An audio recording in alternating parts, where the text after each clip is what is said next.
কেন পরিবারের মধ্যে অশান্তি তৈরি হয়, তখন আপনারা এই তিনটা জিনিসের মাধ্যমে বুঝবেন। আমি একটা জিনিস যাচাই বাছাই করে বুঝলাম, পরিবারের মধ্যে মেয়েরা বিয়ের পরে পরিবারে অশান্তি তৈরি করে তিনটা কারণে। জবান বন্ধ নাই, জোরে বলেন, মেয়েরা অশান্তি তৈরি করে কয় কারণে?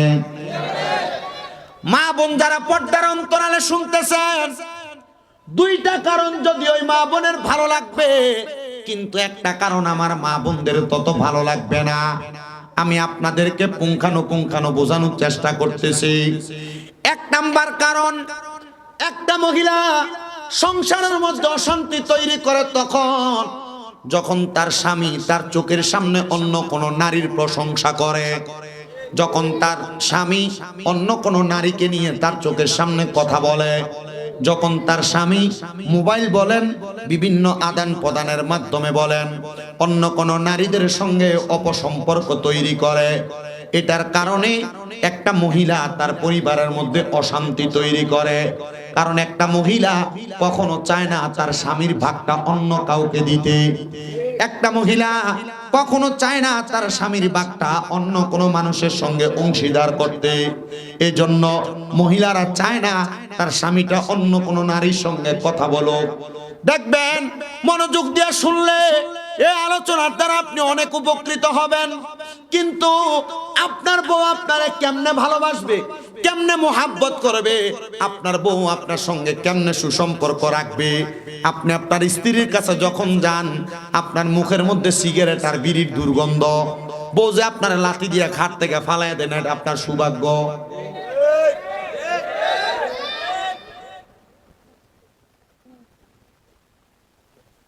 একটু মনোযোগ দেন।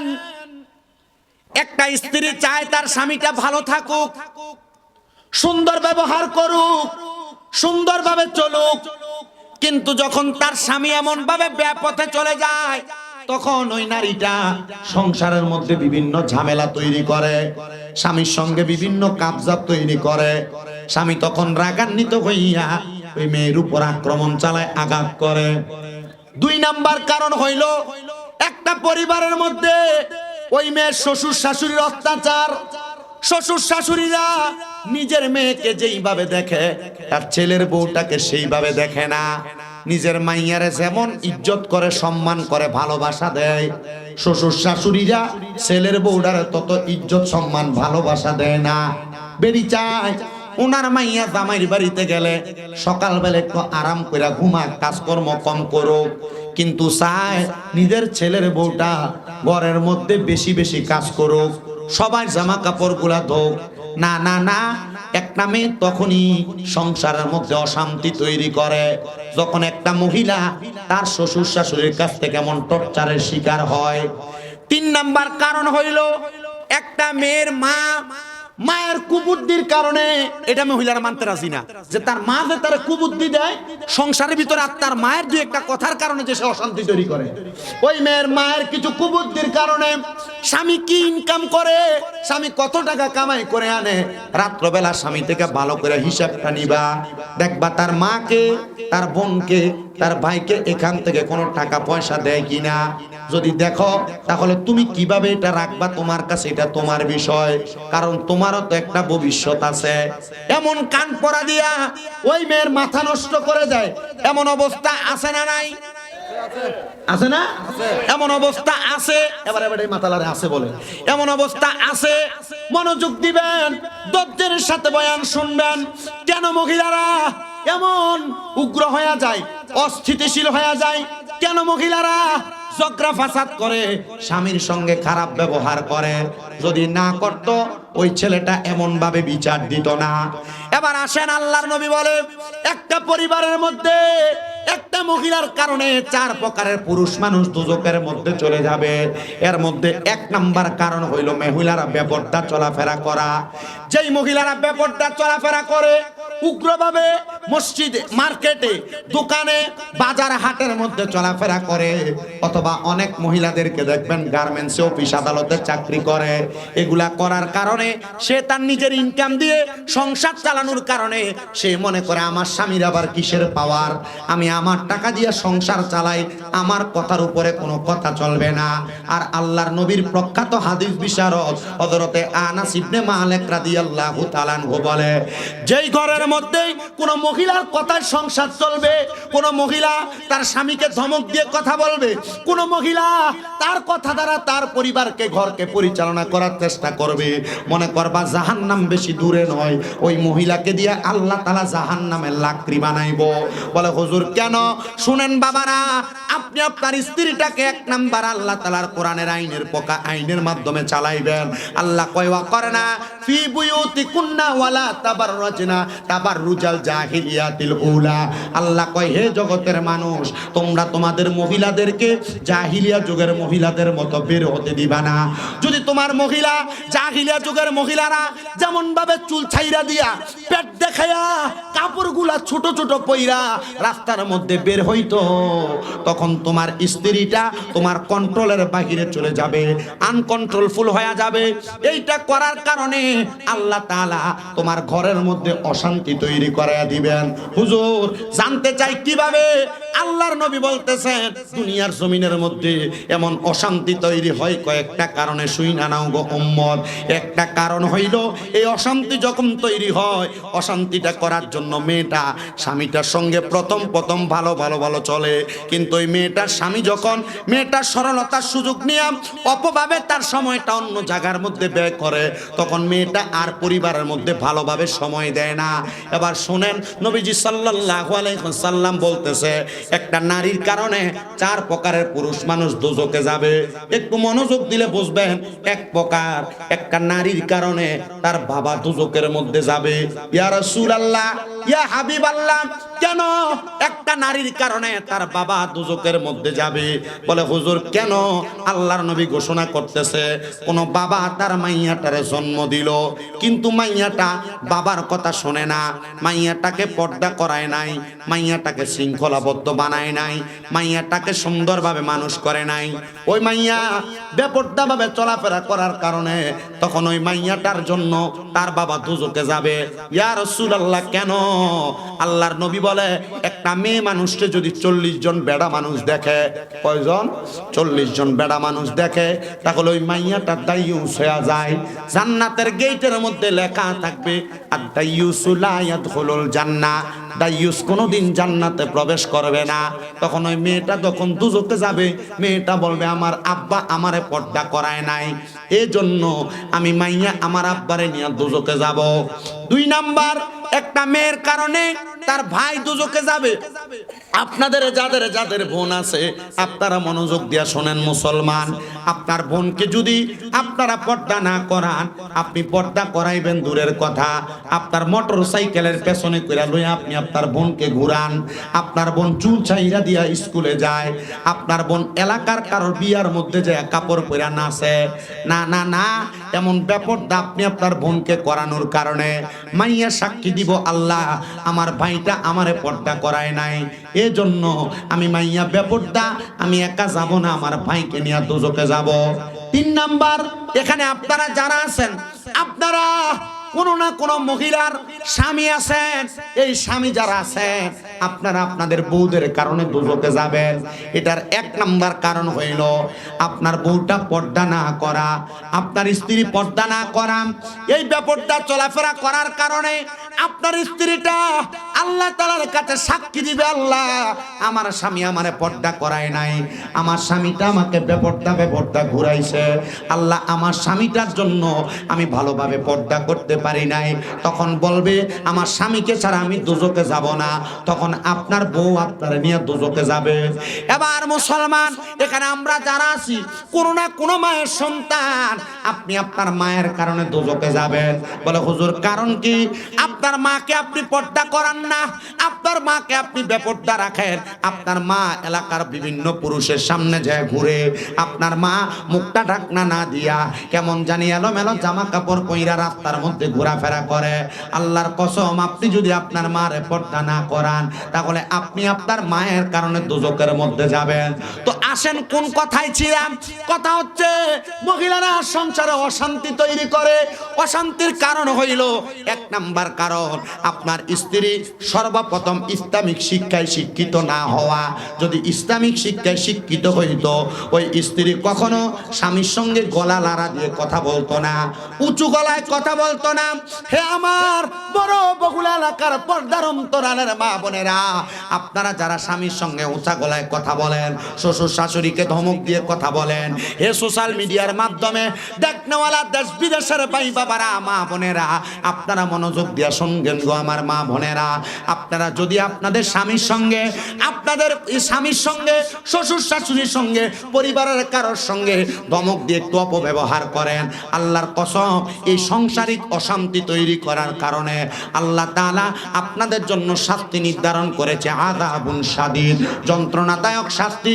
এমন শাস্তি দিবে কোন মহিলা যদি তার স্বামীর ইনকাম কম হওয়ার কারণে ওই মহিলা তার কসমেটিক, তার জামা কাপড়, তার বিভিন্ন ভালো ভালো প্রসাধনীর জন্য জামাইকে প্রেসার ক্রিয়েট করে, আল্লাহর নবী রাহমাতুল লিল আলামিন নবী বলে ওই মহিলা জান্নাতি হুরদের সম্মাননা পাবে, ওই মহিলা জান্নাতি হুরদের সম্মান পাবে, ইজ্জত পাবে, যেই মহিলা তার স্বামীর প্রতি সদাচরণ করবে। বর্তমান জামানায় এমন অনেক মহিলা আছে জামাইকে তুই করে ব্যবহার করে, নাই?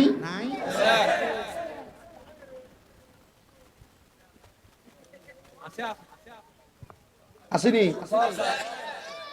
বহুলা নাই?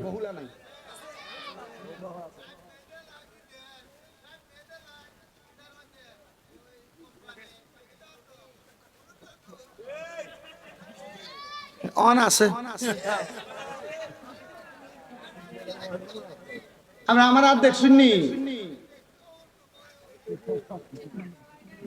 নতুন নতুন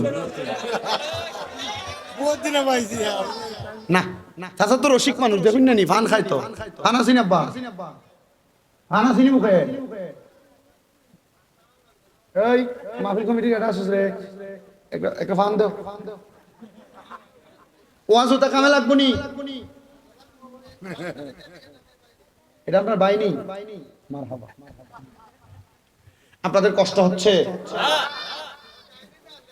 এটাও বাইনি, আস্থা পরিবার আপনার অবস্থা গোষ্ঠী ওখানে দেখছেন, আরো বংশ দিত তোমার।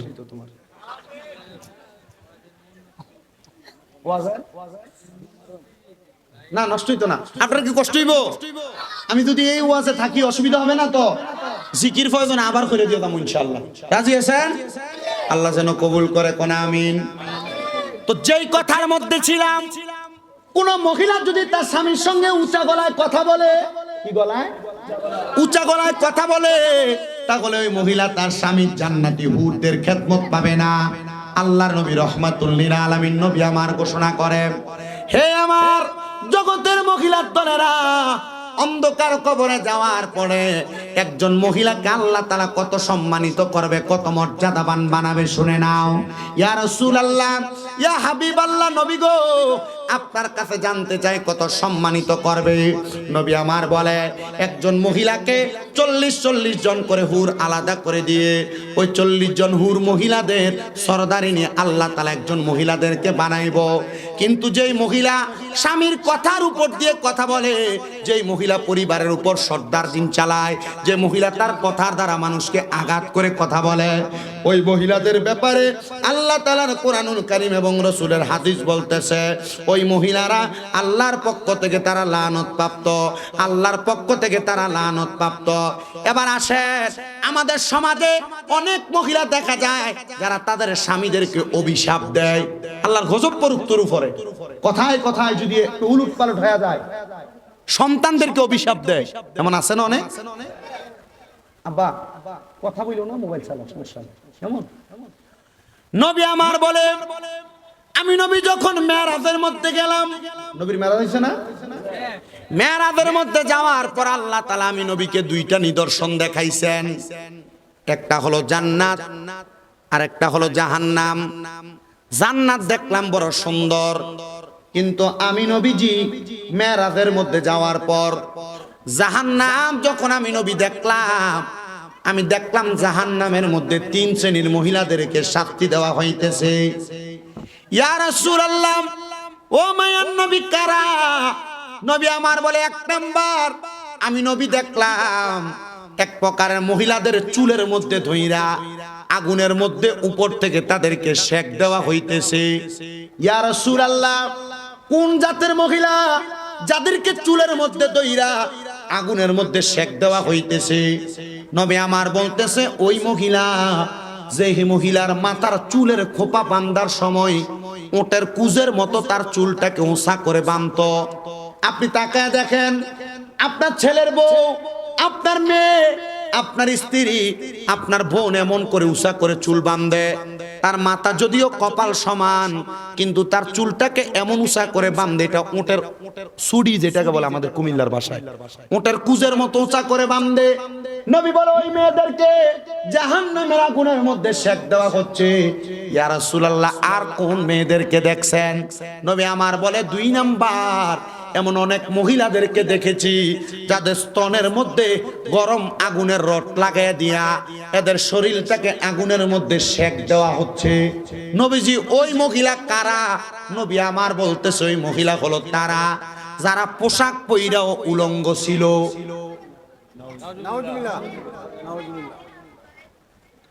পোশাক পইরা উলঙ্গ কি? আপনার পরিবারে অনেক মা বোনেরা যারা বোরকা পরে, এদের বোরকার স্টাইলটা একটু আলাদা ধরনের। সে বোরকা পরলে যেমন তারে দেখা যায়, উলঙ্গ থাকলে ঠিক তারে তেমন দেখা যাইতো। কারণ বোরকাটা এমন টাইট ফিটিং সে পরে, পরার কারণে তার শরীরের মাপ এবং পরিমাপ বৃদ্ধি আকৃতি নির্ধারণ করা যায়। আর বর্তমান জামানা যেই বোকরা বাজারে বিক্রি করে, বোকরা যদিও ঢোলা ঢিলা হয়, কিন্তু টেইলার দোকানে নিয়ে বোকরাটারে মা বোন চিপায়। আর যেইটা চিপায় এটা বোকরা না, বোরকা যেইটা, এটা দ্বারা শরীরের আকৃতি নির্ধারণ করা যাবে না। নবী আমার বলে, 3 নাম্বার, ওই মহিলাদেরকে আমি দেখলাম যে মহিলারা দুজকের আগুনে জ্বলতেছে, ওই মহিলাদের জিহ্বাটার মধ্যে আগুনের রড লাগায় দিয়া আল্লাহ তাআলা আগুনের মধ্যে ফেরেশতার মাধ্যমে সেক দিতেছে। ওই মহিলাগুলো তারা যারা তাদের মুখের শব্দ দ্বারা তাদের সন্তানকে, তাদের স্বামীকে লানত প্রদান করেছে। এমন মহিলা যারা দুনিয়ার জমিনে তাদের জবান দ্বারা স্বামীর সঙ্গে বাজে ব্যবহার করেছে, কিন্তু ওই মহিলা যদি জানতো স্বামী কোনো ধমক দেওয়ার কারণে, এই ধমকটাকে ধৈর্য নিয়ে শোনার কারণে আমার আল্লাহ তাআলা ওই মহিলাকে কত বড় পুরস্কার দান করবে, তাহলে ওই মহিলা কোনোদিন স্বামী একবার ধমক দেওয়ার পর উল্টে আর ধমকের কথার উত্তর দিত না। নবীজির আরেকটা হাদিস শরীফ পড়লাম, নবীজি জানাইতেছে, এমন অনেক মহিলাকে আমি দেখলাম আল্লাহ তাআলার দুজকের আগুনের মধ্যে পুরাইতেছে, যারা দুনিয়ার জমিনের মধ্যে চলাফেরা করত, কিন্তু তারা কখনো তাদের স্বামীর আদেশ মানতে চাইতো না। নবীজি কেন? বলে, মহিলারা যখন তাদের স্বামীর আদেশ মানে না, না মানার কারণে ওই মহিলাটা তার চলাফেরার পথের গতিসীমা পরিবর্তন করে ফেলে। ওই স্বামীর আদেশ না মানার কারণে মহিলাটা তার চলার গতিসীমা পরিবর্তন করে। তখন স্বামী 2টা কথা বললে মহিলা একটা কথা রাখার চেষ্টা করে না। ও আমার বড় বগুলা এলাকার পর্দার অন্তরালের মা বোনেরা, আপনারা আপনাদের মেয়েদের কেমন ভাবে বানান যেন আপনার মেয়েটা স্বামীর বাড়িতে যাওয়ার পরে আপনার মেয়েটার জন্য কোনো বিচার স্বামীর বাড়ি থেকে না আসে।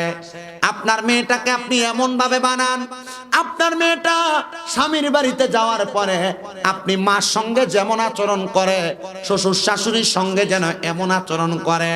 আর মা বোন যারা পর্দার আড়ালে শুনছেন, স্বামীর অবাধ্য হইতেছেন, আপনার স্বামী আপনার অবাধ্যতা মাইনা নিয়া কষ্টেও সংসার করে যাইতেছে, কারণ ছাড়তেও পারে না।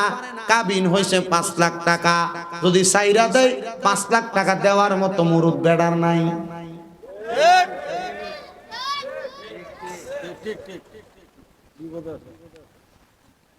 বড় বিপদে, বড় টেনশনে পড়ে পুরুষরা সংসার করে।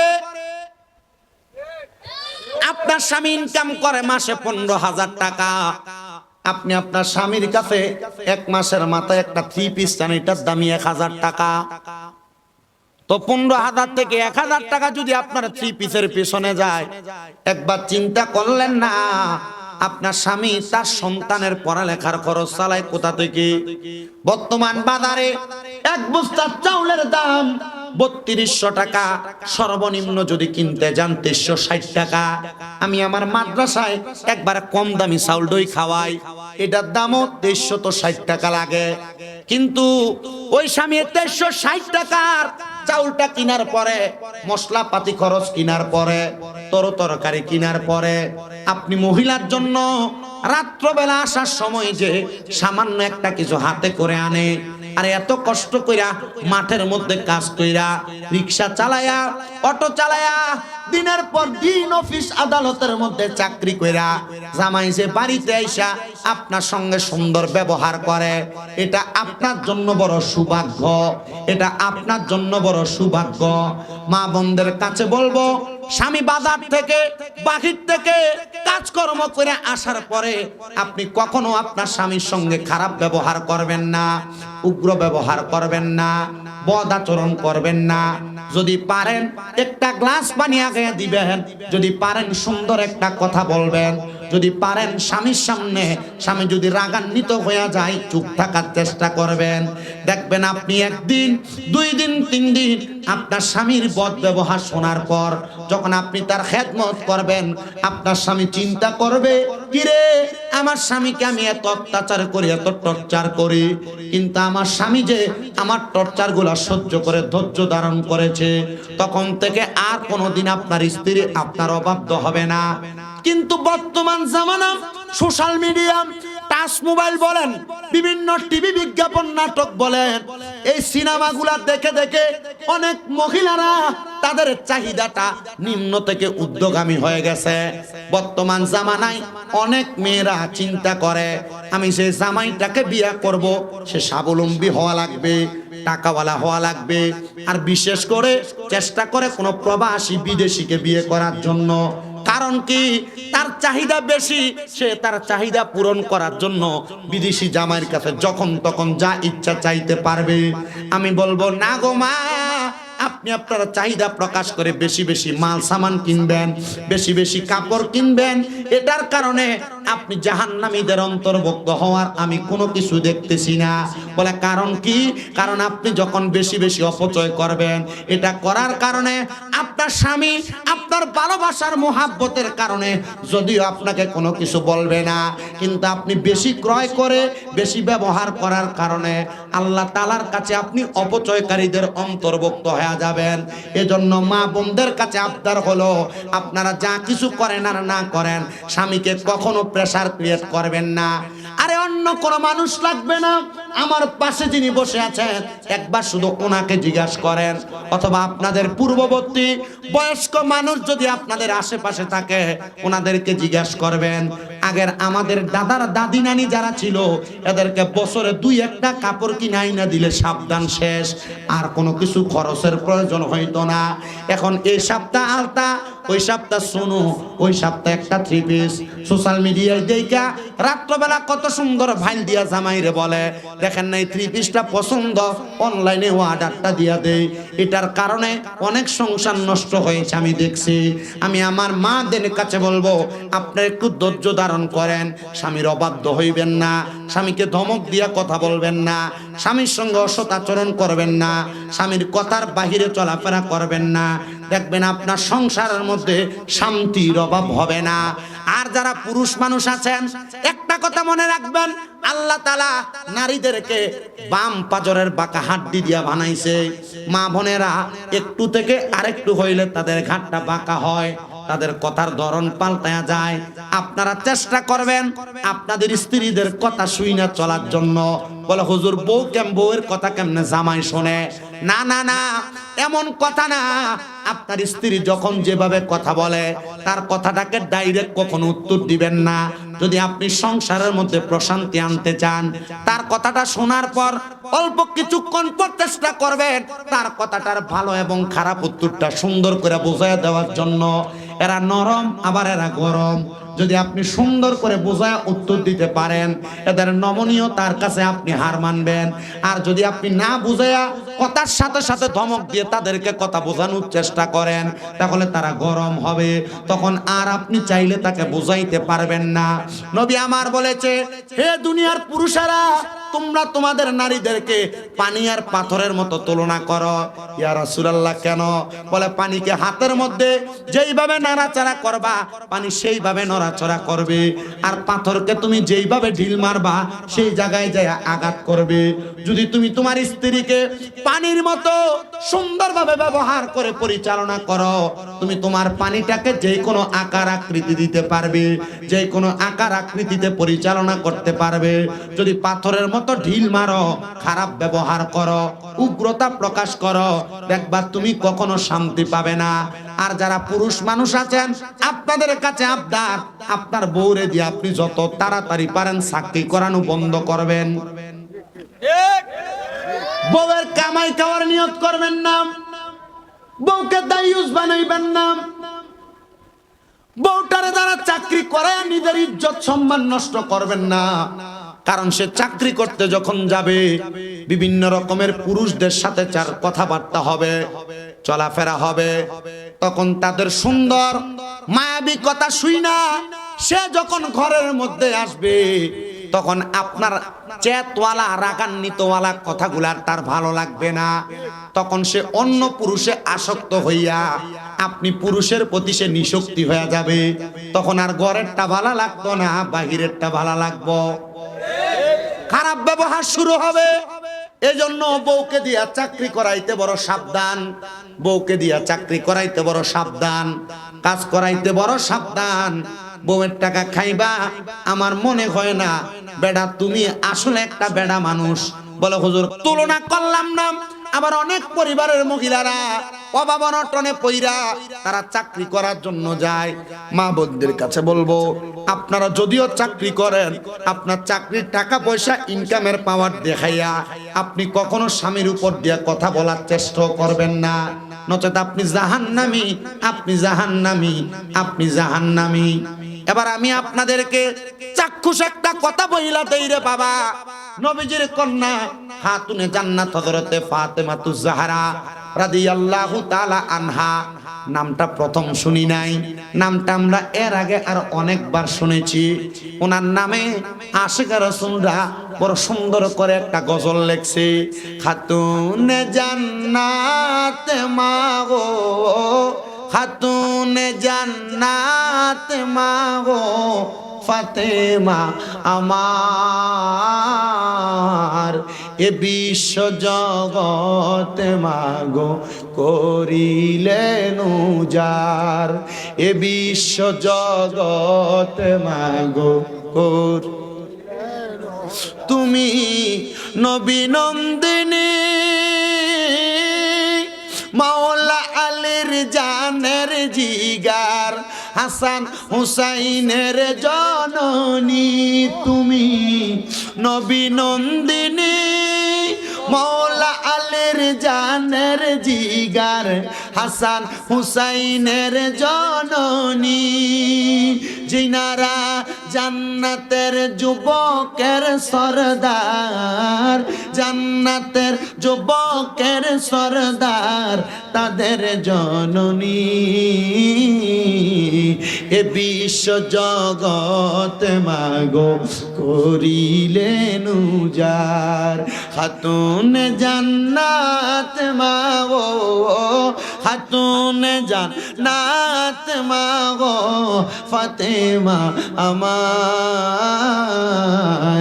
এ বিশ্ব জগৎ মাগো করিলেন উজার। জান্নাতের নারীদের সরদারিনী, তুমি মা জননী গো নবীজির নন্দিনী, নবীর যত নারী উম্মত, নবীর যত নারী উম্মত, জান্নাতে তোমারই সাথী, এ বিশ্ব জগতে মাগো করিলেন উজাড়। এবার আল্লাহর নবীর হাদিস শরীফের দিকে তাকান। আল্লাহর নবী বলে আল ফাতেমাতু সাইয়্যিদাতুন নিসাই আহলিল জান্নাহ। হযরতে ফাতেমা হইল জান্নাতের মহিলাদের সরদারিনী। হে আমার বড় বগুড়া এলাকার পর্দার অন্তরালের মা বোনেরা গো, সোশ্যাল মিডিয়ার মাধ্যমে দেখনেওয়ালা মা বোনেরা, আপনারা মনোযোগ দিয়ে শোনেন। আপনারা মারা যাওয়ার পরে আল্লাহ তাআলা আপনাদেরকে যেই মা ফাতেমার লগে জান্নাতে দিব, ওই মা ফাতেমা ওনার স্বামীরে কত ভালোবাসতেন, কত মোহাব্বত করতেন, কত আদর যত্ন স্নেহ করতেন। একদিন খাতুনে জান্নাত ফাতেমাতুজ জাহরা রাদিয়াল্লাহু তাআলা আনহার স্বামী হযরতে আলী রাদিয়াল্লাহু তাআলা আনহু ওনার ঘরের মধ্যে বসা। খাতুনে জান্নাত ফাতেমা বলে আমি দেখলাম আমার স্বামী জানটা কত সুন্দর করে বসা। আমি আমার স্বামীকে আমার মাথার চুল দ্বারা তার কদম মুছে দিয়েছিলাম। ও বন্ধু, নবীর কন্যা খাতুনে জান্নাত ফাতেমার জীবনী যখন পড়লাম, দেখলাম ওনার জীবনীর মধ্যে উনি ওনার স্বামীর খেদমতটা মাথার চুল দিয়া মুইসা দিছে। তো আপনারা যারা বসছেন, আপনাদের স্ত্রী আপনাদের সঙ্গে এমন কাজ করে কিনা আমার জানা নাই। তবে মা বোনরা, আপনারা যারা পর্দার অন্তরালে শুনতেছেন, যদি পদক্ষ থাকতো মা বোনের দিকে আঙ্গুল দিয়া দিয়া বলতাম, আপনার স্বামী রাত্রবেলা একটু গরম পানির কথা বললে আপনি আপনার শরীরের গরমে আপনি গরম পানি করে দেন না। অনেক মা বোন আছে দেয়, কিন্তু তাদের কথা বললাম না। যারা স্বামীকে এমন খেদমত করে না, আমি শুধু তাদের কথা বললাম। অনেক মা বোনেরা, আপনাদের স্বামী আপনাদেরকে কোনো কথা বললে কথাটাকে ততটা গুরুত্ব দেন না। খাতুনে জান্নাত ফাতেমা বলে আমার স্বামী হযরতে আলী কাররামাল্লাহু ওয়াজহুর সাথে আমার সম্পর্ক এমন ছিল, দুনিয়ার জমিনের মধ্যে এই সম্পর্কটা আমার আল্লাহ তাআলা কবুল করে নিয়েছে। আর ওই কবুলের কারণে আল্লাহ তাআলা আমার স্বামীটাকে আমি খাতুনে জান্নাত ফাতেমার সঙ্গে তুলনা করে বলছে, আমার স্বামী আমি ফাতেমার শরীরের অর্ধেক, আর আমি ফাতেমা আমার স্বামীর শরীরের অর্ধেক।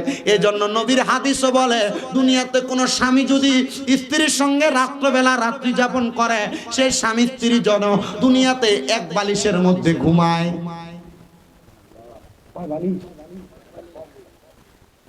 মা বোনেরা, স্বামীর সঙ্গে ঝগড়া হইলে এক বালিশ দূরের কথা, আগে বাচ্চা এক সাইডে, স্বামী স্ত্রী দুইজন এক সাইডে থাকতো। ঝগড়া যেদিন হয় বাচ্চা মাঝখানে।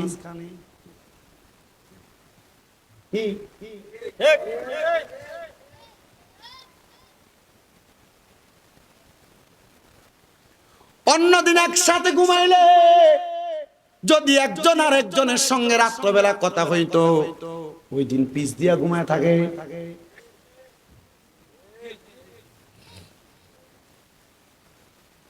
অল্প কথায় বুঝার চেষ্টা করবেন। মা বোন যারা পর্দার আড়ালে শুনতেছেন, আমি শুধু আপনারা যেন স্বামীর প্রতি একটু সচেষ্ট হন, স্বামীকে খুশি করেন। শুধু ওয়াজটা আপনাদের জন্য করতেছি।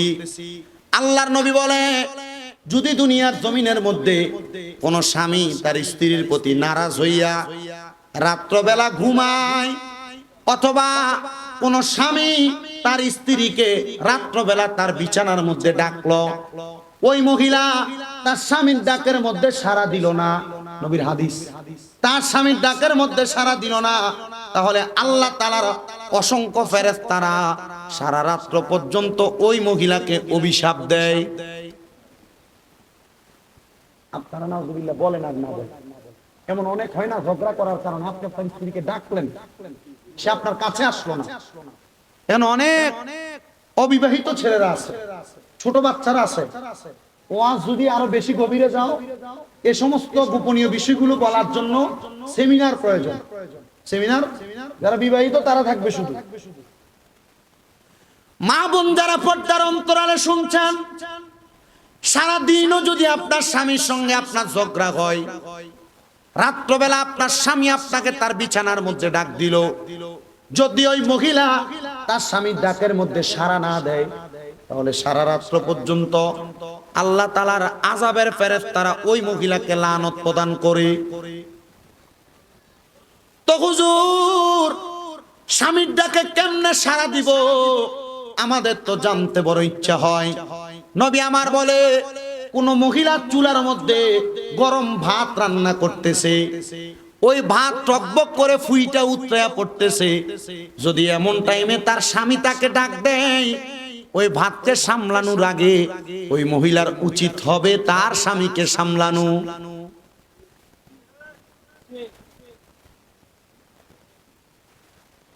একজন মহিলাকে তার স্বামী কোনো আদেশ করলো, ওই মহিলা প্রথম কাজ হবে তার স্বামীর আদেশ পালন করা, তারপরে তার পরবর্তী কর্মকাণ্ড করা।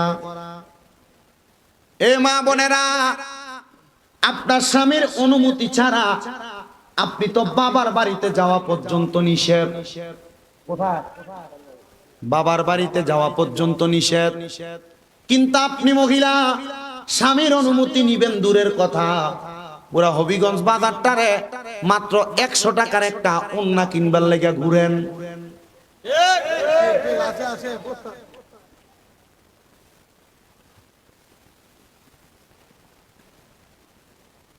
সবার কাছে আমার আবদার, মা বোনেরা, স্বামী কার অনুমতি ছাড়া বাবার বাড়িতে যাওয়া নিষেধ। অনেকে চিন্তা করতেছে আজকে বাড়িতে যে কমু, বাবার বাড়িতে দাও, মার্কেটে যায় ঘুরে চলে তুমি অনুমতি লো না, বাবার বাড়িতে যাইতে অনুমতি লইবা।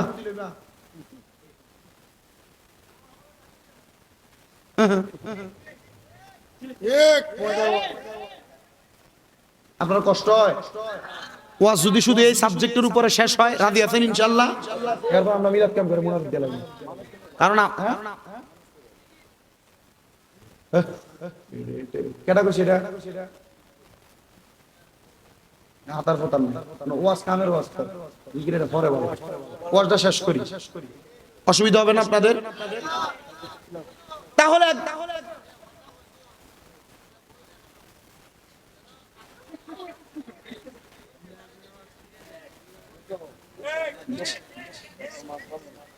আপনারা একটু মনোযোগ দিবেন। মা বোনেরা স্বামীর অনুমতি নিয়ে বাবার বাড়িতে যাবে দূরের কথা, মা বোনেরা স্বামীর অনুমতি ছাড়া বিভিন্ন জায়গার মধ্যে ঘোরাফেরা করে। এই জন্য আমি হবিগঞ্জের বড় বগুলার মাহফিল থেকে আমি আমার মা বোনদের কাছে একটা আবদার জানাইতে চাই, যদি আপনি জান্নাতি হইতে চান, যদি আপনি আল্লাহ তাআলার জান্নাতের চেহারা দেখতে চান, জান্নাতের মুখ দেখতে চান, জান্নাতের বাসিন্দা হইতে চান, আপনি আপনার স্বামীর কথাটাকে পুঙ্খানুপুঙ্খানুভাবে মানার চেষ্টা করেন। হে আমার মুসলমানেরা, আপনাদের কাছে আরো আমি কষ্ট করে আরে কয়েকটা কথা বলি। নবীজির কলিজার টুকরা স্ত্রী আম্মা জান আয়েশা সিদ্দিকা রাদিয়াল্লাহু তাআলা আনহা, আমার নবীজি আম্মা জান আয়েশাকে আদর করে ডাকতেন হুমায়রা। কি ডাকতেন? হুমায়রা। মানে এই হুমায়রা শব্দের অর্থ লাল সুন্দরী। কি সুন্দরী? আল্লাহর নবীজির স্ত্রী মা আয়েশাকে ডাকতেন লাল সুন্দরী। ইয়া রাসূলুল্লাহ, ইয়া হাবিবাল্লাহ, নবী আপনি আপনার স্ত্রীকে কেন এমন করে ডাকেন? নবী আমার বলে, যেই দিন আমি প্রথম আমার আয়েশাকে লাল সুন্দরী মানে হুমায়রা বলে ডাকলাম, আমার স্ত্রী হযরতে আয়েশা সিদ্দিকা রাদিয়াল্লাহু তাআলা আনহা, আমার স্ত্রী আমার দিকে তাকায়া মুস্কি করে একটা হাসি দিয়েছে। আর আমি নবী তাকায়া দেখলাম আমার স্ত্রী যখন মুস্কি মুস্কি হাসে, তার হাসিটাকে গ্রহণ করার জন্য আল্লাহ তাআলার অসংখ্য ফেরেশতা আসমান থেকে নিচে আসতেছে।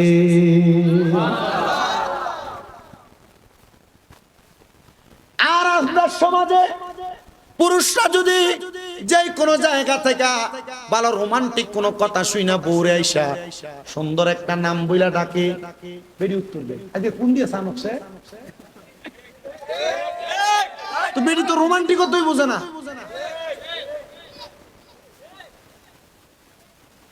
এখন এটা কেন হয়? কারণ আপনি পুরা বছর বেরিয়ে সুন্দর করে ডাকেন না, শুনতে ডাক দিবেন কি তো বেডি আপনারা কি লেগে কইবা যে কোন দিয়ে সান উঠছে, কারণ আপনি আজীবন এর গাইলেছেন মুখ মারা নিছি। আপনি তার মা বাবার নাম ধরে গালি দিছেন, এখন আর আপনি সুন্দর করে ডাকলে হ্যাঁ আর এটারে ভালো মনে করে নবীজি বলছেন আবার কি শুনেন, আপনারা যারা বউরে গালি দেন, আপনার বউ যে উল্টা পাল্টা এমনি হয়ে যায়, আপনারও যে দোষ নাই এটা মনে করেন না। প্রথম বলছিলাম একটা মহিলা খারাপ হয় কয় কারণে? এক নাম্বার স্বামীর অভদ্রতা, স্বামীর পরকিয়া, দুই নাম্বার শ্বশুর শাশুড়ির অত্যাচার অনাচার, তিন নাম্বার মায়ের কান কথা। এর ভিতরে দেখেন এক নাম্বার আপনারা করেন কিনা? বউরে গালি দেয় না, মা বাবার নাম তুলে গালি দেয় না। আল্লাহর নবী বলে তোমরা তোমাদের স্ত্রীদেরকে মা বাবার নাম তুলে গালি দিবা না। নবীজি কেন? নবী আমার বলতেছে আমি নবী মহিলাদের বাবা। আচ্ছা আপনি আপনার বউরে গালি দিলেন, তার মা বাপের নাম ধরে গালি দিয়ে পড়বো কার উপরে? রসুলুর উপরে।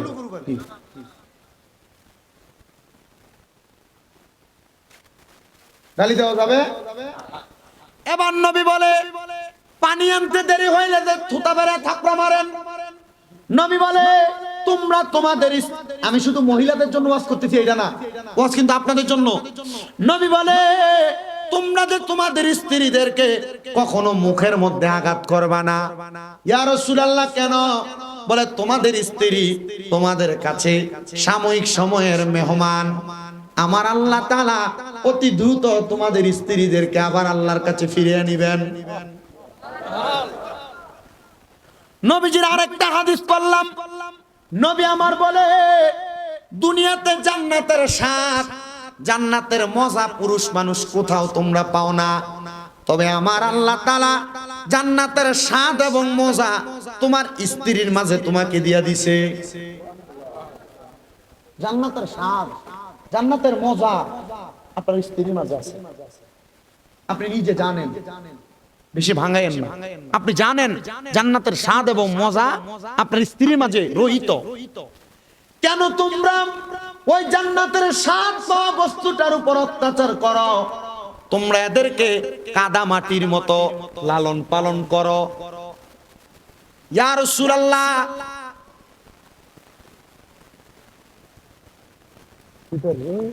এই মাদ্রাসা ওয়াজ কামে লাগছে, আজকে বাইজে কইবেন মনে হয় হুনসুনি হুজুর কি দাবিছে।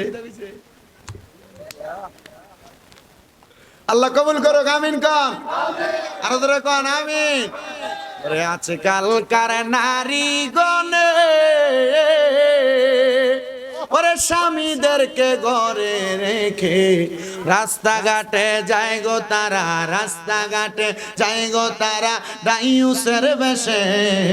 সাবধানে থাকিও নারী পর্দার আড়ালে, বলেন সাবধানে থাক।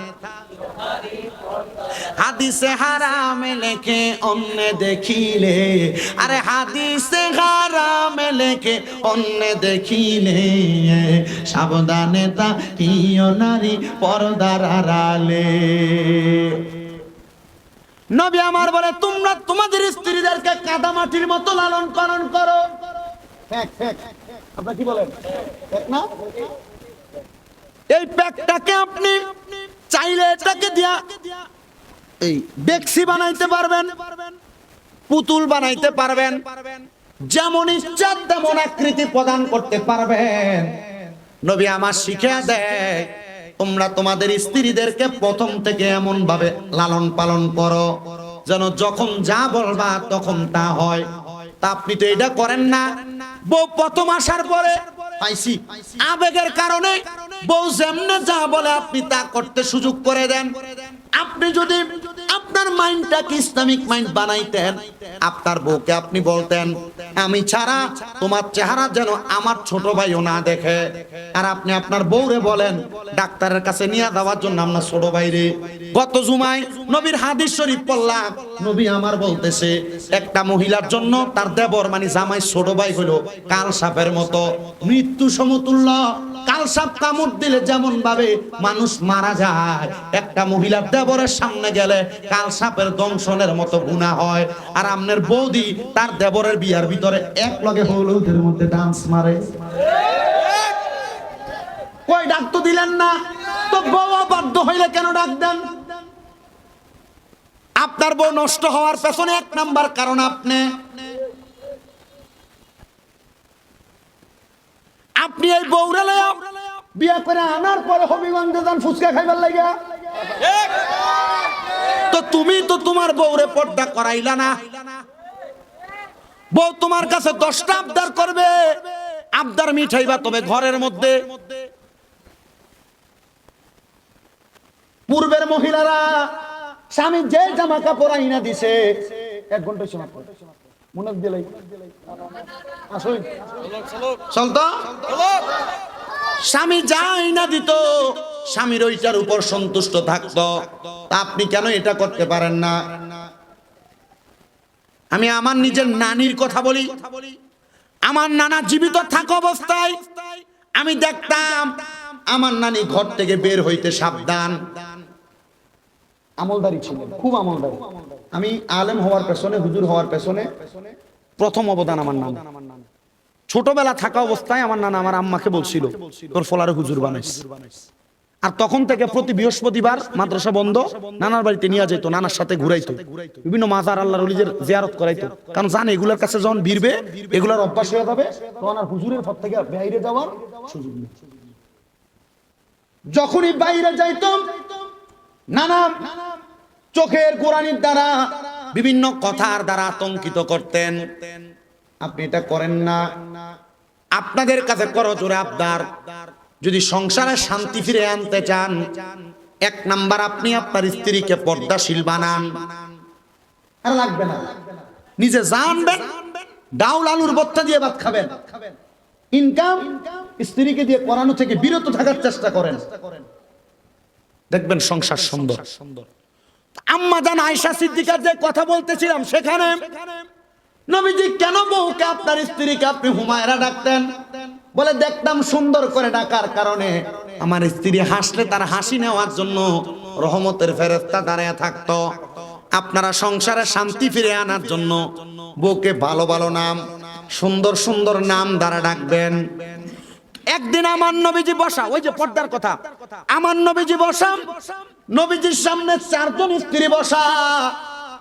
আমার নবী রহমাতুল লিল আলামিন নবীজির সামনে, নবীজির একজন অন্ধ সাহাবী আগমন করে আসতেছে। নবী আমার বলতেছে, হে আমার স্ত্রীরা, তোমরা যার যেমন করে পর্দার মধ্যে ঢুকে যাও। একজন স্ত্রী জবাব দেয়, ইয়া রাসূলুল্লাহ, ওগো নবীজি, এ সাহাবী তো অন্ধ, সে তো আমাদেরকে দেখবে না, দেখলে আমাদের প্রতি খায়েশ তৈরি হতো। আল্লাহর হাবিব বলে, সে অন্ধ, সে তোমারে দেখবে না, তুমি নারী তো তারে দেখবা।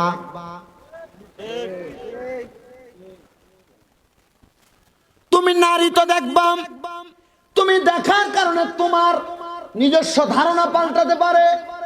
নবীজির স্ত্রী উম্মুল মুমিনিন, ওনারা মুমিনদের মা। নবীদের ইন্তেকালের পরে ওনাদেরকে বিবাহ করা হারাম। তবুও নবীজি নবীর স্ত্রীদেরকে দিয়া উম্মতকে বুঝাইবার জন্য, শিখাইবার জন্য নবী আমার শিখিয়ে দিয়া গেছেন, বোঝাই দিয়া গেছেন। নবীজি অন্ধ কোন সাহাবীদেরকে নবী দেখতে দেয় নাই, নবীর স্ত্রীদেরকে। আর আপনাদের স্ত্রীরা অন্ধ মানুষ দূরের কথা, আপনারা অটোমেটিকলি বিভিন্ন পুরুষের সামনে নিয়ে যান। সাবধানতা অবলম্বন করেন, যতদিন এগুলা ঠিক করবেন না সংসারে শান্তি পাবেন না। অন্য কোন নারী বেমেসাল, অন্য নারী যারা মার্কেটে ঘুরে, এদের সাথেও মিশতে দিতে সাবধান। কারণ আপনার মনে করেন যে আপনার স্বাস্থ্য ভাইয়ের বউ, সে মার্কেটে ঘুরে আসছে, সে একটা জিনিস কিনে আনছে, এটার দাম হচ্ছে 500 টাকা, সে বাড়িতে না সাফা ফিরবে। এটা মহিলাদের স্বভাব। আমি মা বোনদেরকে এনকার করছি, মহিলাদের স্বভাব। মা বোনেরা, এটা যদি 500 জানোস নেই, আমার জামাই ওটা কিনে দিচ্ছে, কত? 1000 টাকা। তখন আপনার স্ত্রী তার কাছে এটা দেখে এসে আপনারা বলবে, তার জামাই তার 1000 টাকা দিয়ে একটা কিনা দিতে পারে, তুমি কি আমারে পারো না? তোমার এই মুরুদ নাই। শেষ। এই জন্য বাবার বাড়ি দূরের কথা, একটা মহিলা স্বামীর অনুমতি ছাড়া ঘরের বাহিরও যাবে না।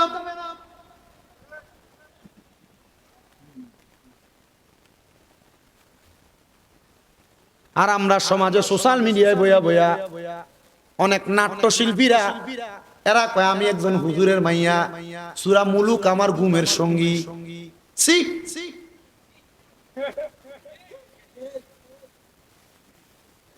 সূরা ইয়াসিন না পড়লে আমার ঘুমই আসে না।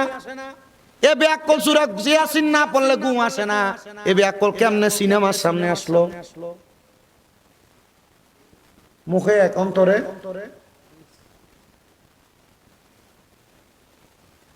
নবীজি সাল্লাল্লাহু আলাইহি ওয়াসাল্লাম যারা 2 বিয়া 3 বিয়া 4 বিয়া করছেন আপনাদের জন্য, আর এখন কালার বিয়া জামাই দিব না 2 বিয়া করার অনুমতি দিত না। দিব কারণ ভাগ তো দিতে চায়। তো নবীজি সাল্লাল্লাহু আলাইহি সাল্লামের 4 জন স্ত্রী নবীজিকে একসাথে প্রশ্ন করছে, ইয়া রাসূলুল্লাহ, ইয়া হাবিবাল্লাহ, হে 4 জন একসাথে প্রশ্ন করে, ইয়া রাসূলুল্লাহ, আপনি আমাদের 4 জনের মধ্য থেকে কাকে বেশি ভালোবাসেন?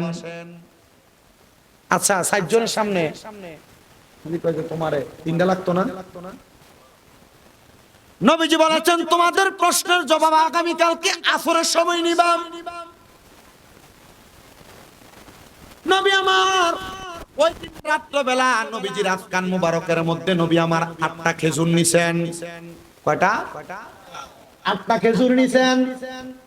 8টা খেজুর থেকে একজন স্ত্রীর ঘরের মধ্যে যাইয়া, হুজরার মধ্যে যাইয়া নবী আমার 2টা খেজুর বাহির কইরা একটা নবী নিজে খাইলেন, আর একটা নবী তারে খাওয়াইলেন।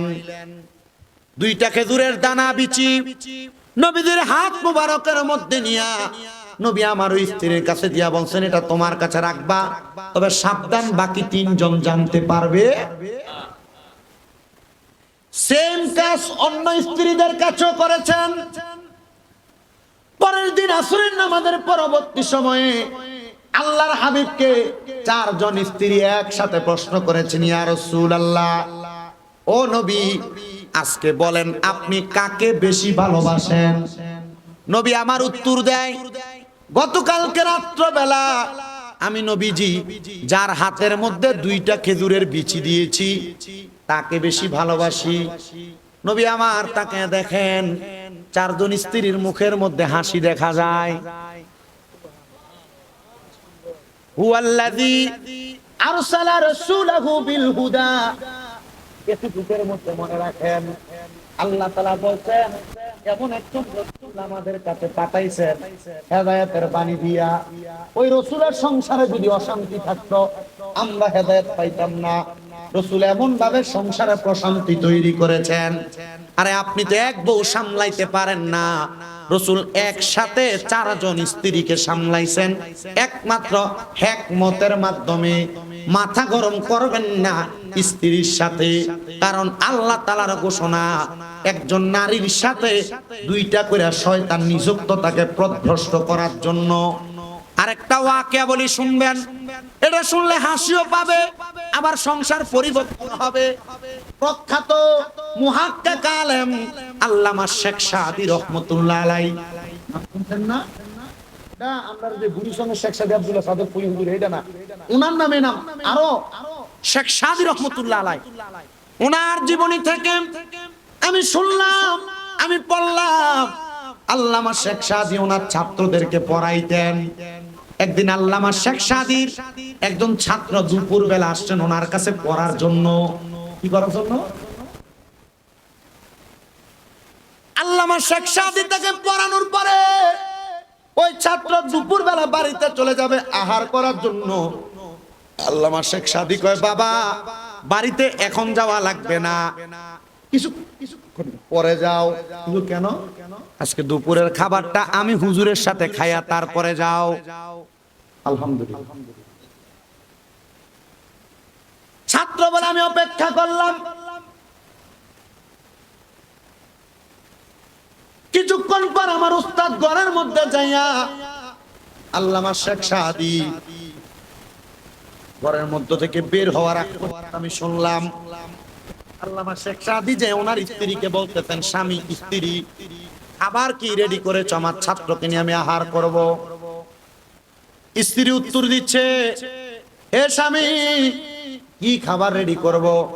রান্না করার জন্য লাকড়ির ব্যবস্থা নাই। কি? ছাত্রটা লাকড়ি নেই,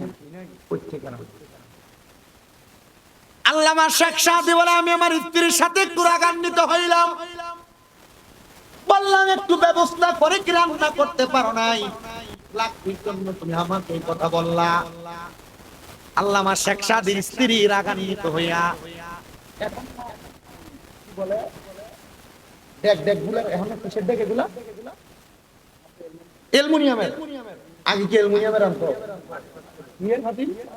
মাটির ফাইল্লাতে আনতো। আল্লামা শেখ সাদির স্ত্রী রাগান্বিত হইয়া উনি ওই মাটির ফাইল্লাটা হাতের মধ্যে নিয়া আল্লামা শেখ সাদির মাথার মধ্যে ফাটাইছে।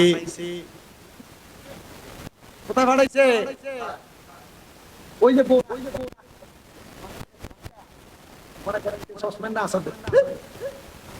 গ্লাসের হয় না, এটা মহিলাদের স্বভাব, মাইনা নেওয়ার চেষ্টা করবে। আল্লামা শেখ সাদির মাথার মধ্যে ফাটাইছে, তো ফাইল্লার যে কাঁচা, এ কাঁচা আল্লামা শেখ সাদির গলার মধ্যে আটকে আছে। আল্লামা শেখ সাদি বলে আমি সাথে সাথে আমার স্ত্রীকে জবাব দিলাম, আমি তোমার প্রতি রাগ হই নাই, তোমার প্রতি নারাজ হই নাই। আর আমরা বেটা যদি হইতো ঠাস করে কানে গেল একটা শট করাইতো, এই কথা কেন কেন? আল্লামা শেখ সাদি বলে আমি তারে আমার কথার মাইর পেছে বিচার করে ফেলাইছি। বলে কি বিচার? আমি তার উত্তর দিলাম, ঠিক আছে যেহেতু তুমি আমাকে রাগ হইয়া মারলা, আমার গলায় যেই ড্যাগের কাঁচা তুমি দেখতে পাও, আমি এখন বাহিরে যাব, আমার এলাকায় ঘুরে ঘুরে বলবো দেখো আমার স্ত্রী আমারে কত ভালোবাসে, আমার স্ত্রী আমারে আদর করে ড্যাগের কাঁচা আমার গলার মধ্যে পরাইয়া দিছে। আল্লামা শেখ সাদি বলেন এই কথা বলার সাথে সাথে আমার স্ত্রী একটা লাফ দিয়ে আমার পায়ের মধ্যে পড়ে গেছে। কারণ বউ চিন্তা করছে এখন যদি জামাই যায় কয় যে বউ আমার আদর কইরা ভালোবাসা গলার ভিতরে ড্যাগের কাঁচা দিছে, মাথার ভিতরে তরকারি আর পানির দেওয়া অবস্থা, মানে বুঝবো মানুষ আমারে খারাপ বলবে, জামাইরে খারাপ বলবে। মা বোন যা পড়তার শুনছেন, বলে আমি আমার গলা থেকে ওই ড্যাগের কাঁচাটা খুলে ফেললাম, আমার শরীর পরিষ্কার করলাম, কইরা আমি বাহিরে আসছি, দেখলাম আমার ছাত্র বই খাতা সব গোছাইয়া কয় হুজুর আমি যাইগা। হুজুর যে আওয়াজ আমি শুনছি, যে কথা আমি শুনছি, খানা এখনো রান্না হয় নাই, হুজুর আমি খামু দূরের কথা, আপনার পাতে আপনার পেটে আপনার এদিকে খানা আছে কিনা সন্দেহ আছে, হুজুর আমি চলে যাই, আপনি আমার অনুমতি দেন। হুজুর বলে বাবা একটু অপেক্ষা করো, আমি জঙ্গল থেকে একটু লাকড়ি দিই। হুজুর লাকড়ি লেগে পরে যায়। হুজুর আপনি যত বড় আলেম, প্রখ্যাত জগৎ বিখ্যাত মানুষ, আপনি চাইলে তো আরেকটা বিয়ে করতে পারেন। হুজুর উত্তর দিছে দুইটা শয়তান ফালতে পারি না, আরেকটা শয়তান ফালমু। উত্তর কি দিছে? হুজুর এটার মানে বললাম আল্লাহ তাআলা একজন নারীকে প্ররোচনা দেওয়ার জন্য ওই যে শয়তান ওয়াদা করছিল আল্লাহ আপনার বান্দার আমি পথভ্রষ্ট করব, তখন শয়তান পুরুষের কাছে যদি একটা একটা করে গেছে, কিন্তু প্রত্যেক নারীর ভাগে দুইটা করে গেছে। এজন্য মা বোনেরা স্বামী কোনো কথা বললেই হট করে চেতে যাবেন না, রাগান্বিত হয়ে যাবেন না। স্বামী কোনো কথা বললে হঠাৎ করে উগ্র হয়ে যাবেন না, কারণ আপনার সাথে দুইটা শয়তান আপনাকে পথভ্রষ্ট করার চেষ্টা করতেছে। আপনি হঠাৎ করে যে কোনো কাজ করে ফেললে পরে মাপ চাইলেও কাজ হবে না, কারণ স্বামীর মনে কষ্ট দিয়া কোনো মহিলা জান্নাতে যাইতে পারবে না। নবীজি বলছেন কোন স্ত্রী মারা যাওয়ার পর কোন স্বামী যদি বলে হ্যাঁ আমার স্ত্রী ভালো, আল্লাহ তাআলা তার অন্য হিসাব বাদ দিয়ে স্বামীর ভালোর কারণে তাকে জান্নাতে দিবেন। আবার কোন স্বামী মারা যাওয়ার পর কোন স্ত্রী যদি বলে আমার স্বামী ভালো, তাহলে ওই স্বামীর দুনিয়ার জীবনের হিসাব বাদ দিয়ে স্ত্রীর কথার কারণে আল্লাহ ওই স্বামীকে জান্নাত দিবে। তা আপনি আপনার বউ থেকে ভালো কিছু আশা করলে আপনি আপনার বউয়ের সাথে ভালো ব্যবহার করবেন, সুন্দর আচরণ করবেন। মা বোনেরা স্বামীর কাছ থেকে ভালো কিছু আশা করলে স্বামীর সঙ্গে ভালো ব্যবহার করবেন। আল্লামা শেখ সাদি আরেকটু কথা বলেন, আল্লামা শেখ সাদি পাওয়ারটা কেমন ছিল দেখুন। উনি বলে আমি আমার স্ত্রীর কাছ থেকে বাইরে হয়ে ছাত্রের জবাব দেওয়াতে ছাত্র বছর বুঝছি, অপেক্ষা করতে কি দাম দেন। আল্লামা শেখ সাদি বলেন আমি জঙ্গলে গেলাম কাঠ কাটার জন্য, আমি কাঠ কাটতে কাটতে চিন্তা করলাম আজকে যেহেতু জঙ্গলে আসছি কাঠ নেওয়ার জন্য একটু বেশি করে নিয়ে যাই, কারণ একসাথে নিয়ে গেলে আমার স্ত্রী অনেকদিন রান্না করবে, আমার আর পড়ালেখার ডিস্টার্ব হবে না, এলেম চর্চার অভাব হবে না। আল্লামা শেখ সাদী বলেন আমি সাথে সাথে এবার জঙ্গলে কাঠ কুড়াইতে কুড়াইতে গাছে উঠলাম, অনেক শুকনা লাকড়ি আমি ভাঙ্গা নিচে ফালাইলাম, কিন্তু আমি তাকায় দেখলাম অনেক কাঠ এই জায়গায় পড়ে আছে, কিন্তু একটা ভাগ আমার কাঠগুলার কাছে ঘোরাফেরা করতেছে। কি ঘুরতেছে?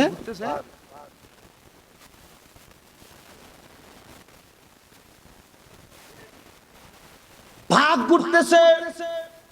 আল্লামা শেখ সাদী বলে আমি দেখলাম ওই ভাগটা আমি আল্লামা শেখ সাদীকে আক্রমণ করার জন্য একটু আড়ালে যেয়ে বসছে। আমি নামছি, আমার সাথে সাথে আমি আমার লাকড়ি গুলাকে একসাথে করার পর দেখলাম অনেকগুলা লাকড়ি আমার পক্ষে একা নেওয়া সম্ভব। উনি বলেন আমি আবার ডাক দিলাম ও জঙ্গলার ভাগ আয় আমার সামনে আয়, লাকড়িগুলা বহন করার জন্য আমার কাছে আর কোনো সহযোগী করার মতো মানুষ নাই, একটু কষ্ট করে আমার লাকড়িগুলা আমার বাড়ি পর্যন্ত পৌঁছায়া দিবা। আল্লামা শেখ সাদী এমন পাওয়ারফুল ছিলেন, এমন কন্ট্রোলওয়ালা ছিলেন, বাঘের পিঠের মধ্যে লাকড়ি চড়াইয়া চড়াইয়া বাড়ির মধ্যে নিয়ে গেছেন। ছাত্র বাহির হয়ে এমন অবস্থা দেখা কই হুজুর বাগদারে কন্ট্রোল করতে পারলেন কিন্তু নিজের বউডারে কন্ট্রোল করতে পারলেন না। আল্লামা শেখ সাদী কয় হ্যাঁ নবীজি তো এই জন্য বলেছেন তোমরা তোমাদের স্ত্রীটাকে কন্ট্রোল করার চেষ্টা করবা তবে পারবা না, কারণ এদের সঙ্গে ওয়াসওয়াসা দেওয়ার জন্য দুইটা শয়তান আছে। এখন বেড়ায় কন্ট্রোল করবা কেমনে? তোমার বউ তোমার কথা শুনবো কেমনে? তুমি দি তোমার বউরে দিয়া সুদের টাকা চালাও বহুলা। এখন আর বেড়া সুদ খায় না, বেড়ি খায়।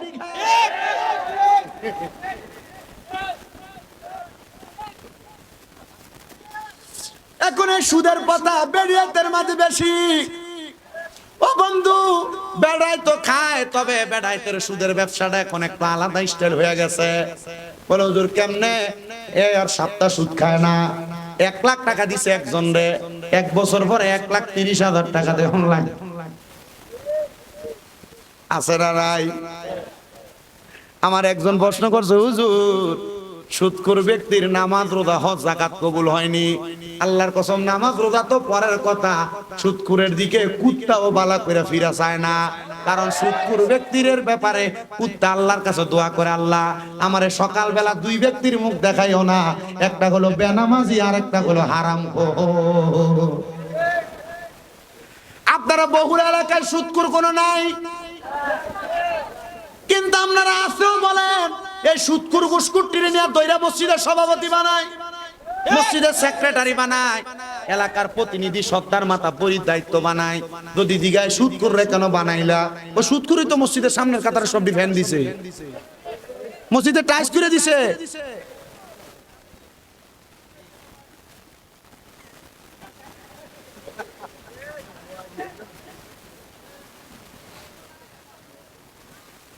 ও মুসলমান এখন আর বেড়া সুদ খায় না, আজাইরা থাকে, এর কোনো কাজ নাই।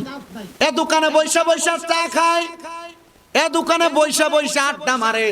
কেউ কাকা আপনি চলেন কেমনে? আমার কামাই রুজি নাই, এর কামাই রুজি থাকবো কেমনে? এত টাকা চাইলে খায়। এ ব্যাংকে এককালীন 50 লাখ টাকা রাইখা দিছে, মাসে মাসে সুদের টাকা তুলে খায়।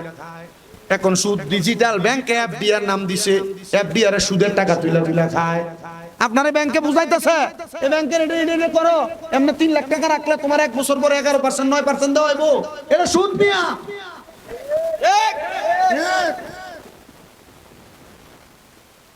এফডিআর আর কি না আছে? ফিক্সড ডিপোজিট, ফিক্সড ডিপোজিট হারাম না? এমনে কেন আর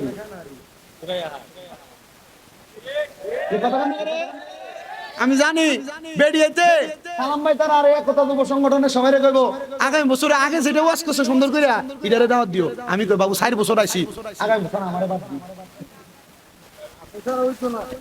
আল্লাহ কবুল করো, আমিন কোন। মাহফিল করন লাগতো না, আপনারা যদি সব বছর এনে তারেক জগৎ করতাম, আমি যদি জানতাম 10:30 না আরেকটা মাহফিল দিল বাদশা করে চলে যেতাম। তো যেই কথা বলতেছিলাম, মা বোনদেরকে দিয়ে সুদের কারবার করাই, সুদকুরের নামাজ, সুদকুরের রোজা, সুদকুরের হজ, সুদকুরের যাকাত, দান সদকা কোনো কিছু আল্লাহর কাছে কবুল হয় না। এবার এরা যা করুক আর না করুক কোনো লাভ হবে না। ও মুসলমান, ও নবীর উম্মতের দল, মা বোন যারা পর্দার অন্তরালে সুদের টাকা খাও, আর আপনারা পুরুষ মানুষ যারা সুদে টাকা লাগান, আপনারা সাবধান। এই সুদের টাকা আপনি খাইতেছেন কেন? এটারও একটা কারণ আছে। আপনার বউ চাহিদা বেশি পূরণ করতে পারতেছেন না, বেশি টাকার দরকার, সুদে টাকা লাগাইতেছেন। ওই সন্তান আপনাকে কবরের মধ্যে বাবা বলে পরিচয় দিবে না। যে সন্তানের খাওন খোরাকের জন্য আপনি সুদের টাকা খান, ওই স্ত্রী আপনারা জামাই বলে পরিচয় দিবে না। যে স্ত্রীর জন্য আপনি সুদের টাকা খাওয়াইয়া স্ত্রীর ভালো বানাইলেন, দামি ঘর বানাইলেন, আপনার মা বাবা আপনারা পরিচয় দিবে না। ও সন্তান, কোন মা বাবার জন্য, কোন স্ত্রীর জন্য, কোন সন্তানের জন্য হারাম টাকা খাইলা? এখনই পরিত্যাগ করো। মুরগির গোশত মাছ দিয়ে ভাত খাওয়া লাগবে না। প্রয়োজনে ভাতের মধ্যে পানি ডইল্লা, লবণ ডইল্লা খাইবা, কাঁচামরিচ ডইল্লা খাইবা, শুকনা মরিচ ডইল্লা খাইবা, তবু হারাম টাকা খাইও না। অনেকে মনে করে শুকুরের গোশত খাওয়া হারাম। আল্লাহর কসম, সুদের টাকা দিয়া খাসির গোশত, গরুর গোশত, দেশি মুরগার গোশত কিনা খাওয়া হারাম।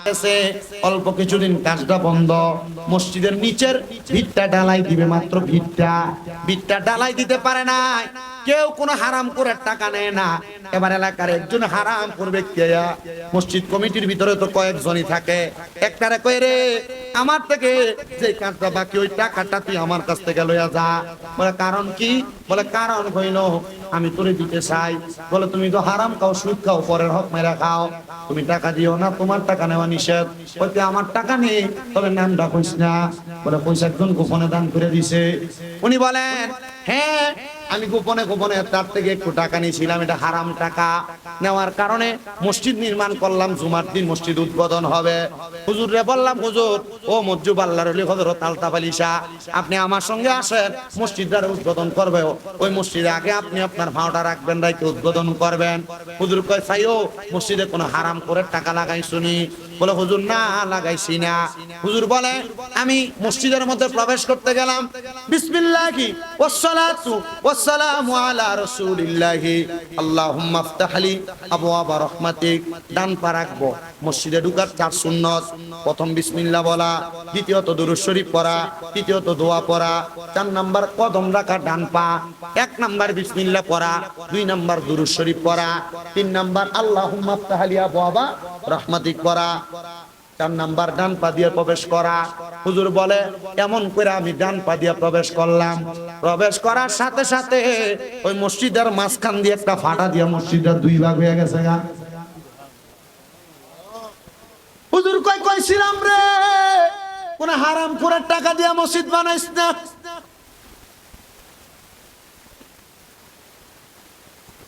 মসজিদে নামাজ পড়েন, শান্তি লাগে না? লাগবো কেমনে?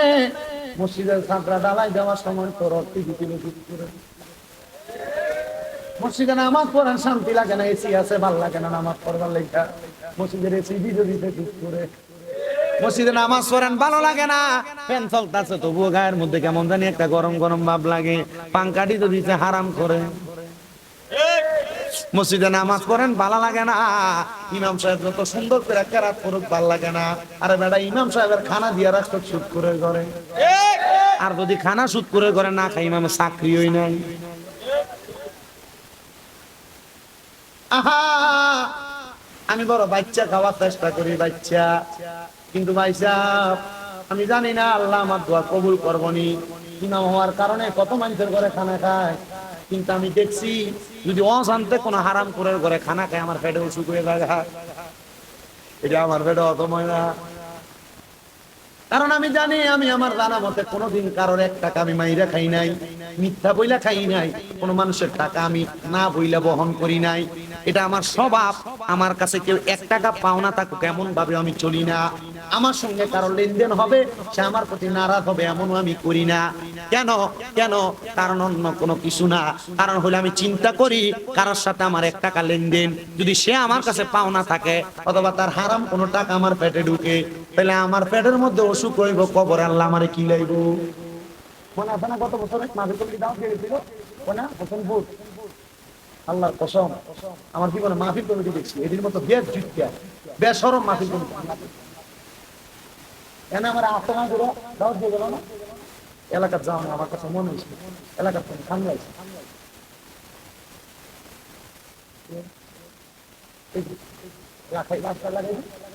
মনে আছে না না, লাখাই মানুষ বালা, সব মানুষ ওই হোসেনপুরের বলা হয় না। আমি কইছি আল্লাহ আমি আলেম একজন কোন আলেম রই যাবে করে, কোন আলেমরে করে। আমি একবার শুনছিলাম মাওলানা ওলিউল্লাহ ওই এদিকে ঢুকলে টাকাটা আগে নিত, তখন পরে চিন্তা করলাম আগে নিত এই চলে গেল।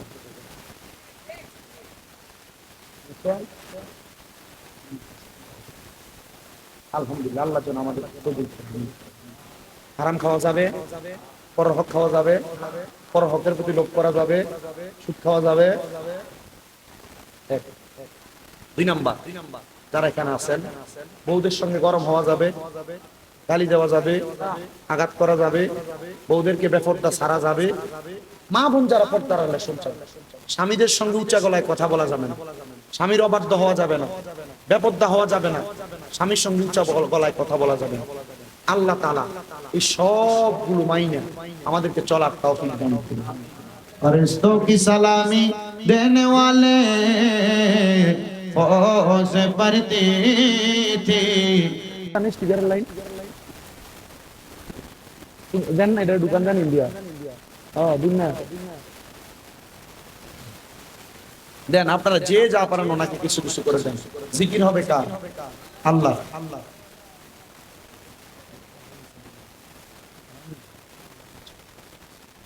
সূরা ফাতিহা একবার, সূরা ইখলাস 3 বার, কয়েকবার দুরূদ শরীফ পড়েন, তারপর জিকির করুন। আউযু বিল্লাহি মিনাশ শাইতানির রাজীম। বিসমিল্লাহির রহমানির রহিম। আলহামদুলিল্লাহি রাব্বিল আলামিন।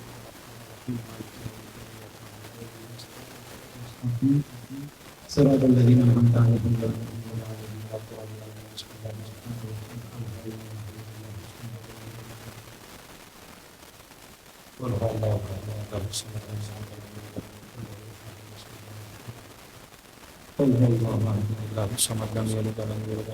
মাগদূবি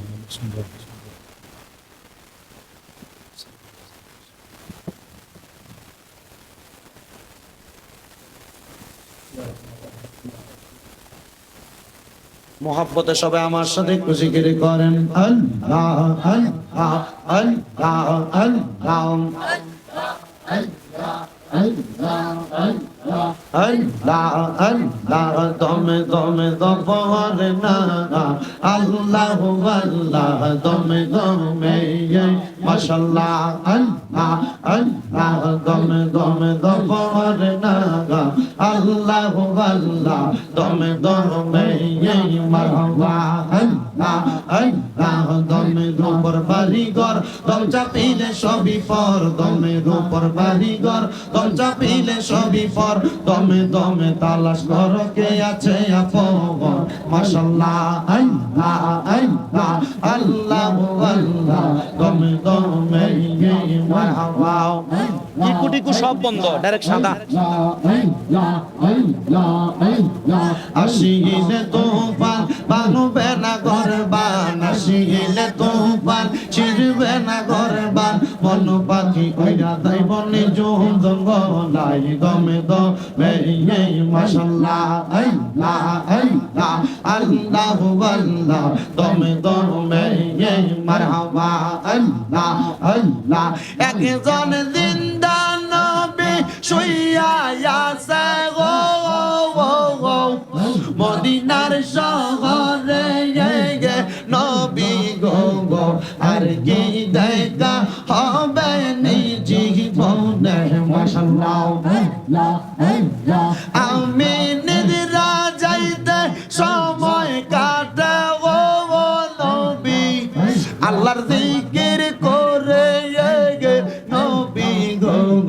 আর কি দেখা হবে নি জীবনে মাশাআল্লাহ আল্লাহ আল্লাহ আল্লাহ আল্লাহ নবী গো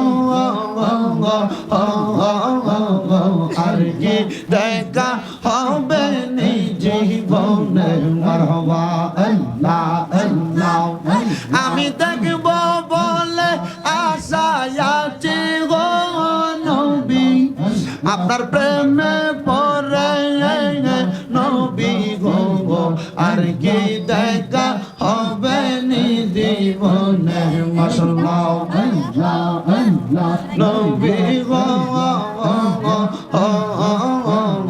আর কি দেখা হবে নি জীবনে মাশাআল্লাহ আল্লাহ আল্লাহ আল্লাহ আল্লাহ আল্লাহ আল্লাহ মুশকিল কোশা কেমন দমন চিনিলাই না রে মন মুশকিল কোশা কেমন দমন চিনিলাই না রে মন যে চিনা যে সে পাইয়াছে অমূল্য রতন ববে আহার নাই রে দমন মারহাবা আল্লাহ আল্লাহ ববে আহার নাই রে দমন ববে আহার নাই রে দমন মুশকিল কুশার নাম লই করিয়া যতন ববে আহার নাই রে দমন মারহাবা আল্লাহ আল্লাহ আল্লাহ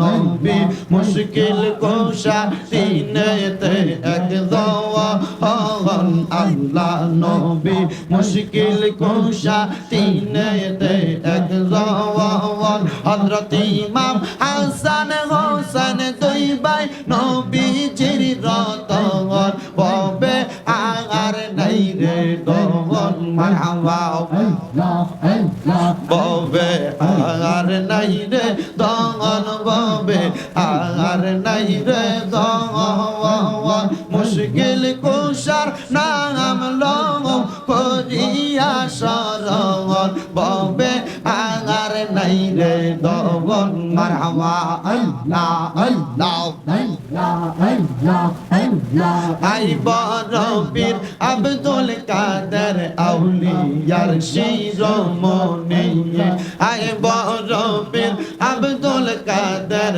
আউলিয়ার শিরোমণি তোমার এই নামের গুণে আগুন হইয়া যাই পানি আই বরবীর আব্দুল কাদের আউলিয়ার শিরোমণি মারহাবা আল্লাহ আল্লাহ আল্লাহ ভক্তের বিপদ হইলে পরে পূর্ব পাশেতে তুমি গাউস যদি থাকো পশ্চিম পাশেতে মারহাবা আল্লাহ আল্লাহ বিপদ থেকে উদ্ধার করো বিপদ থেকে উদ্ধার করো ও গো গাউসে সামদানি আই বরবীর আব্দুল কাদের আউলিয়ার শিরোমণি মাশাআল্লাহ আল্লাহ আল্লাহ আল্লাহ আল্লাহ আমার অন্তর কাঁপে ডরে গো কোন দিন জানি আর রাইলাইসা জগরে আমার অন্তর কাঁপে ডরে গো কোন দিন জানি আর রাইলাইসা জগরে